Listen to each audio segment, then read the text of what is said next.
is the U.S. federal government facing their own ammunition shortage? Are they about to run out of ammunition? We're going to take a look at several reasons why they might be staring down the barrel at their own ammo shortage because of really mistakes they've been making on their own. Let's start with number one.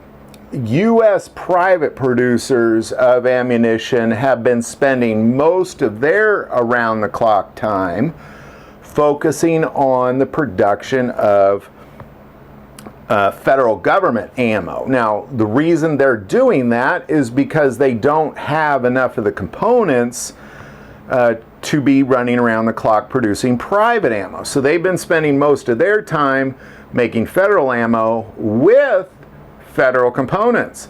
The government is providing their own components, their own primers, their own brass, all those things, or their own copper, all those things that there's a shortage of for us. They've been stockpiling, they've been sitting on, but as a result, now they're spending their stockpile.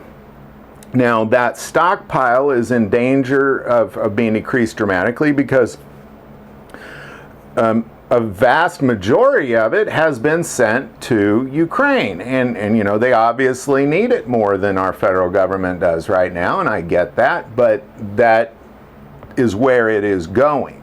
So as a result, the federal government is reaching into its own reserves of primers and coppers and having the private companies produce ammo alongside, and here's the second problem, alongside with Lake City Ammo Manufacturer and Independence, but they're also opening up old World War II ammo manufacturers, specifically to produce ammo for the government. And of course that ammo will continue to go off to Europe, most likely, at least in the near future. It's the first time they've seen a need to open up new ammo plants since World War II.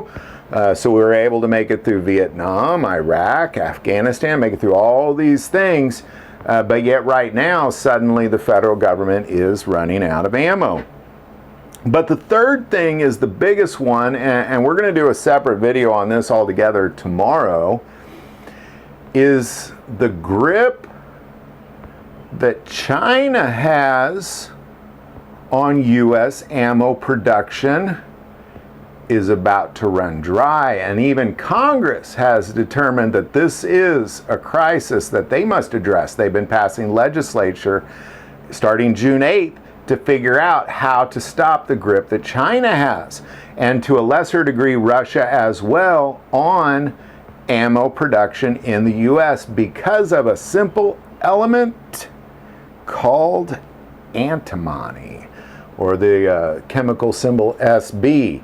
Antimony, and we're going to, you know, is a very important component into the bullet itself, and really we don't have any antimony reserves or antimony mines. It all comes from China. So it's not just bullets for rifles and handguns, it's also for missiles, it's for anything that is a projectile. Any sort of thing that is a projectile needs that element very badly. So we're going to dedicate a whole video to that. That is about to run dry. And so what I'm going to say is this: is the U.S. federal government, because of all these things, are they about to run out of ammunition? I'm going to say probably not, as long as everything stays fine.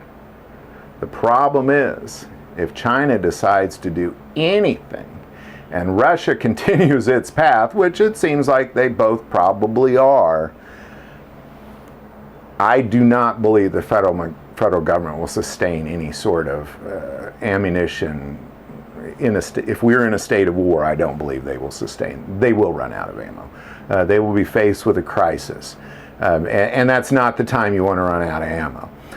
So again, we'll be talking about that, the antimony, as well tomorrow, because in kind of what Congress is realizing is, you know, is a critical error that we've been making for decades, and we're just now facing it. So there you go. That's what I believe. I do believe that the federal government, as long as nothing strange happens, is going to be probably just continuing to send bullets over to Europe and continuing to kind of worry, well, what if something happens where we seem to be running out of ammo ourselves?